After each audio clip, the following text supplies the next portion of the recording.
Berceau de l'humanité, terre de culture et d'espoir, le pinceau de l'histoire ne saurait peindre à suffisance une Afrique joyeuse et porteuse de croissance économique. Des sommets du Kilimandjaro aux rives du Nil, en passant par les éclats d'eau du lac Victoria, l'Afrique a fini de s'installer confortablement dans son fauteuil de continent de l'avenir. En témoigne son entrée symbolique dans la 4e révolution industrielle, c'est lié à l'intelligence artificielle.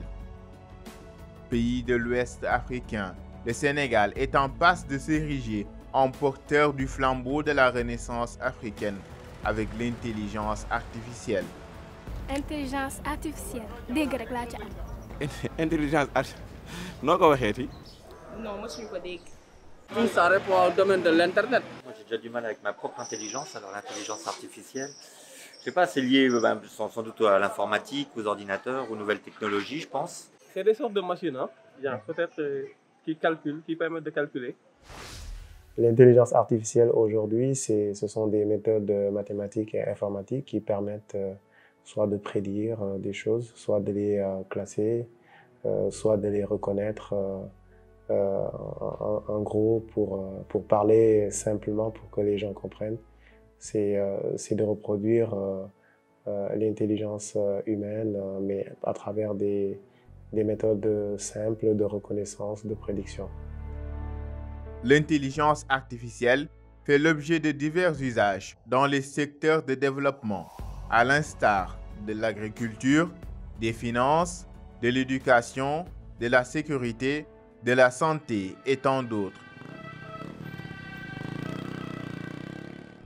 Dans le monde dans lequel nous sommes, cette science et en même temps cette technologie est en train de révolutionner le monde, dans la mesure où l'agriculture est en train d'utiliser ces applications, la santé est en train aussi d'utiliser ces applications. Dr Carl, c'est un robot, mais à l'intérieur, il y a ce qu'on appelle du système embarqué. Donc, c'est un robot infirmier. Donc, il a 2 grandes fonctionnalités. La première, c'est que le robot permet de faire du déplacement de charge.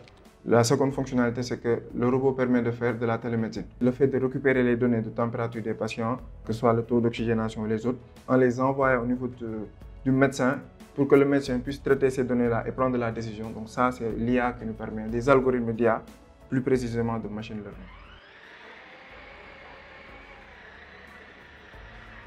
Donc on a la possibilité de choisir beaucoup de langues, le Wolof, le Pulaar. yow mbokk mi nekk ci nekk bu ñeenteel bi ñoo ngi lay ñaan nga jege si ngir jël sa yóbbante bi ci loolu laal taabal bi.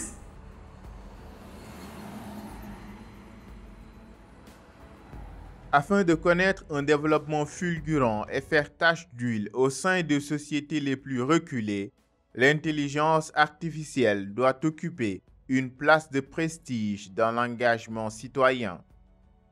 Conscients de cela, de jeunes ingénieurs sénégalais ont fondé une association pour mettre l'intelligence artificielle sur les rampes de l'essor économique et social.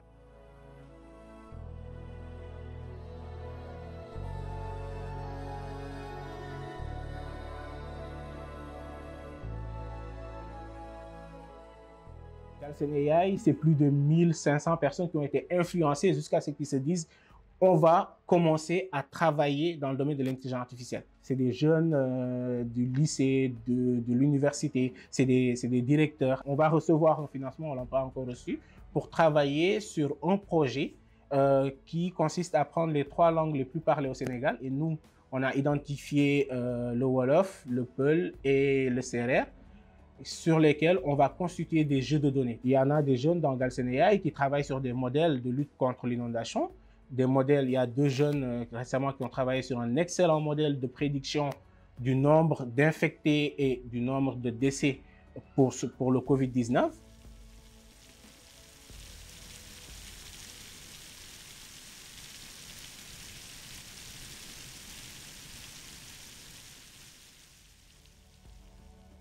Considéré comme le pétrole des heures actuelles, Les données de l'intelligence artificielle revêtent un inestimable intérêt géostratégique. Sur ce point, l'Afrique ne souffre guère d'un vide juridique.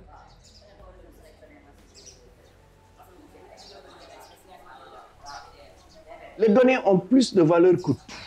Celui qui a aujourd'hui les données, il a presque tout. Parce qu'il règle la question aussi de sa propre sécurité, de sa propre survie et peut agir sur vous. Il n'y a pas spécifiquement de dispositif ici au niveau national qui traite directement de l'intelligence artificielle. Par contre, la question de la protection des données à caractère personnel a toujours préoccupé le législateur. Il y a déjà, depuis 2008, une loi sur la protection des données à caractère personnel. Dans cette loi, on se rend compte que les termes qui sont utilisés sont généraux. Quand on parle de loyauté, quand on parle de licéité dans le traitement des données, quand on parle de la proportionnalité, quand on parle d'intégrité, ici, on se rend compte que le législateur veut que la protection des données à caractère personnel, que ce soit dans leur collecte, leur traitement et tous les usages qui peuvent en être faits, soient faits en observant les différents principes que j'ai tout à l'heure évoqués. Et si l'Afrique maîtrise l'intelligence artificielle, l'Afrique sera devant tout le monde.